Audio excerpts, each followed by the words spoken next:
Alright, so we're starting to clean it up, do some fairing with the planer, and then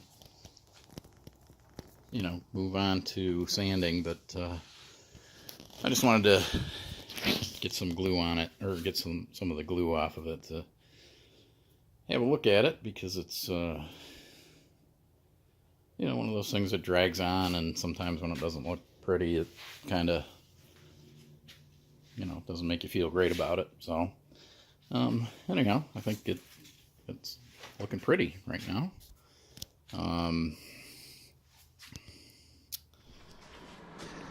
Okay, so I've gotten half of the bottom completed here. As you can see, sort of staggered all the way along. And so what I have here is this batten, and I've put double-sided tape all along it, little strips of double-sided tape. And what I'm gonna end up doing now is taking this string that is along the center line, tied to these screws that I put on the center line on the stems, that should mark it all the way along, right down the middle.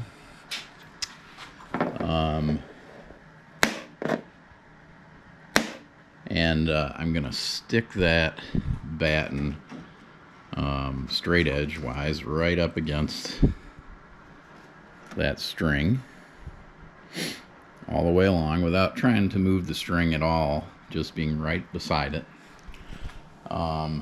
so that I can flush cut against that batten with my flush cutting oscillating saw. And I'll just go right down the middle and cut hopefully a nice smooth line. And at that point, I'll be able to build out the other half of the bottom of the hull. And I do expect that I will have a gap down the center, kind of like you see here, because when you're fitting this in with this bead and cove, it actually kind of pops under. So when you cut it, it's going to feel like it's over the center line until it pops in, and then you're going to have a little bit of a gap there. So I don't really like that. So once I have built out the other side all the way to the center point, which will be right in here, or actually right on this mold, I expect I'll have that gap all the way along. And so then I'm gonna measure out pretty precisely on both sides of that gap, or I'll restring the string anyhow. I'm going to I think set it to 1/4 of an inch either side, so that I have a 1/2 an inch. Maybe it'll be a little wider than 1/4 of an inch, might be like 7/16 or something like that. But I will set it so that I can get a nice uniform strip in there, and then I'm either going to do this again with the batten, so that I can get a nice clean line on both sides and fit in a center strip all along the center line. And that, of course, once you've cut on both sides, you'll no longer be dealing with the bead and cove.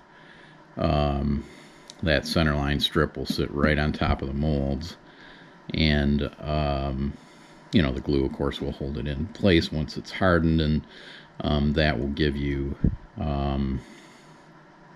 hopefully a nice uniform, clean center line throughout the boat. I might even actually do it with an accenting strip. I might do it. I've got a nice big long strip of walnut that I might just cut to fit that. And then I'll have a nice, striking offsetting line straight up and down the center line. First things first, though, I got to get a nice clean cut on this.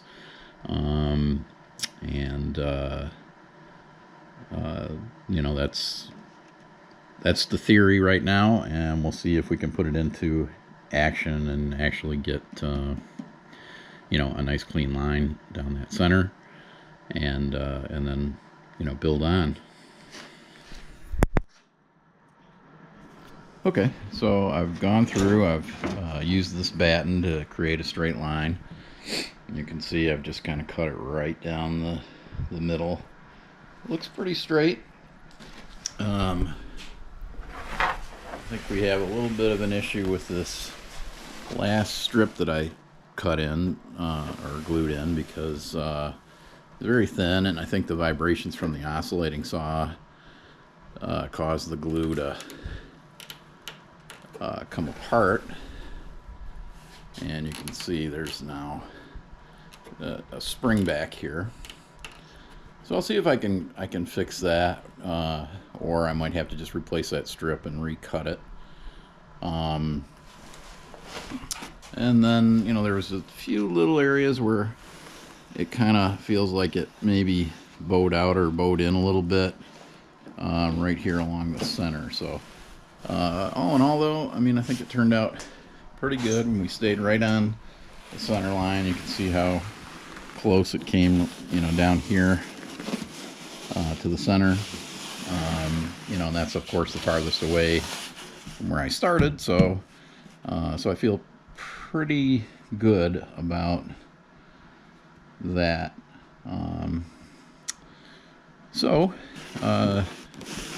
I didn't realize there was a little knot right here, so I kind of knocked that out.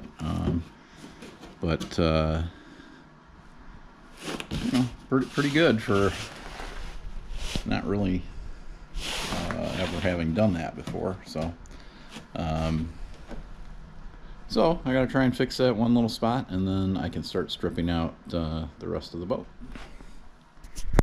And here's how I decided to fix that little bit of spring back in that tiny little sliver of a centerpiece.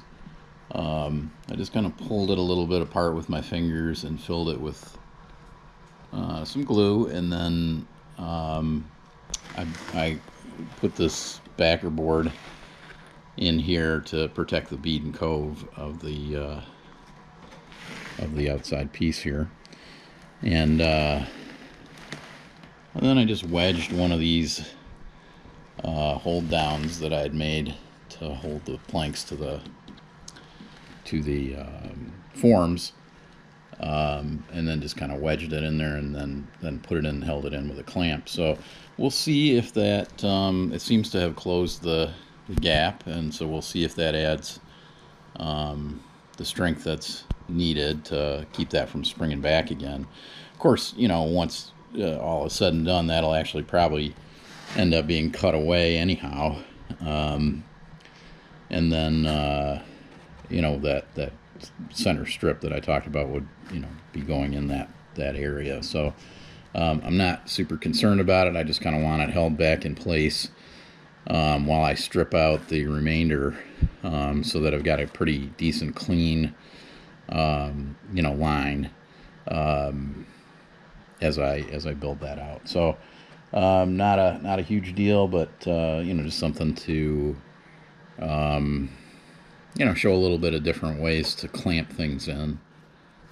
Okay, so I went in and I just cleaned up some of this with my hand plane, just to hand plane and a straight edge. So I just took the metal ruler out of this, and I laid it along the edge and saw if it rocked a little bit or not. If it did, then I just took my hand plane and I cut out that little hump that was causing it to rock, and I just used the hand plane, ever so sparingly, until that rocking motion was gone. I just kind of laid it between the forms like that. And you can see, really nice, uniform, clean edge. So, we're ready now to strip out once this glue is dried on this little piece that's being wedged in, we're ready to go ahead and, strip out the remainder of the bottom. I think it's maybe 8 strips total.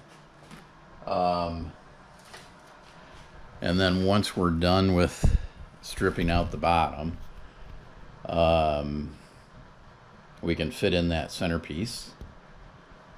Once that centerpiece is done, we'll clean this all up because you can see there's a lot of glue and stuff on the carcass here. So, once that's been done, once that's cleaned up, we'll, kind of fair and do a sanding on it, and then we'll work on fitting the outer stems. Okay. And once the outer stems so like I had mentioned in a previous video, once I have gotten the center line done, I knew I was going to have some gaps there because of the bead and cove, and trying to fit it all in, and under tension and everything like that. And I'm sure that many builders have really no issue getting that to fit properly. I knew I was going to. So I do have a gap down the center line, and it's as you can see, there's some sections of it where it's tighter than others. A couple little gaps here. But for the most part, I think it came out pretty well. It came out as I expected, I guess. So, I've got some areas where it's, really nice and tight like this, and then, I got some where it's like that.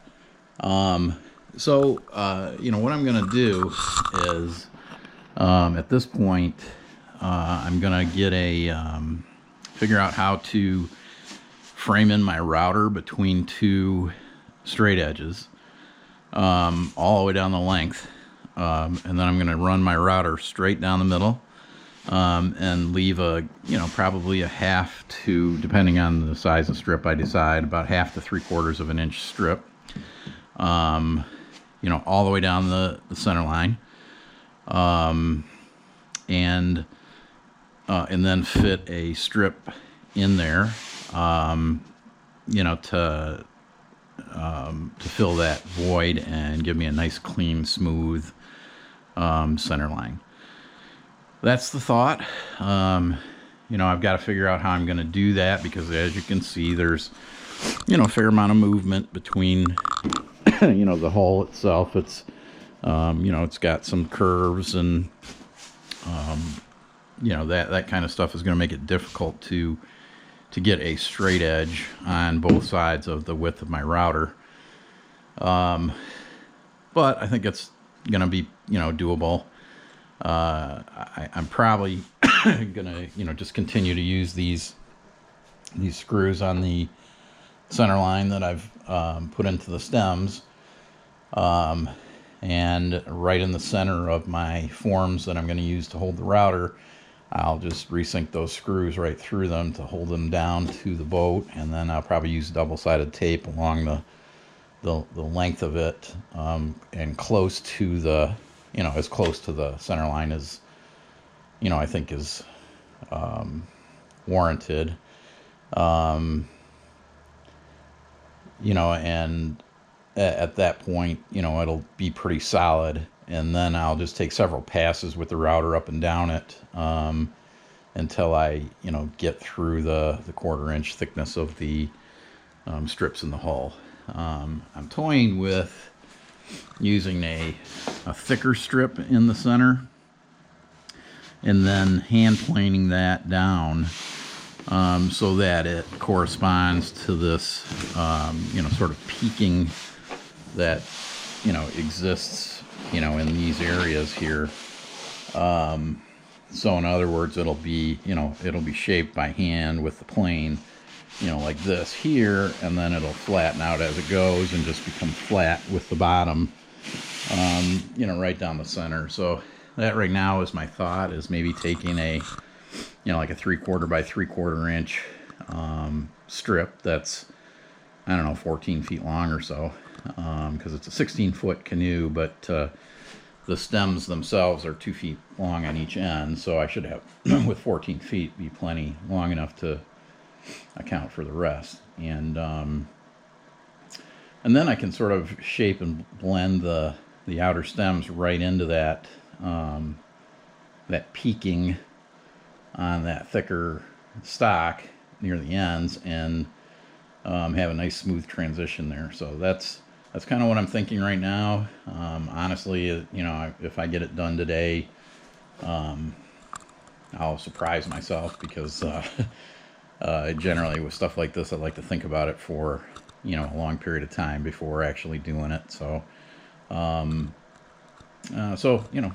think about it for a while, and we'll test the setup, and then we'll set it up and we'll do it.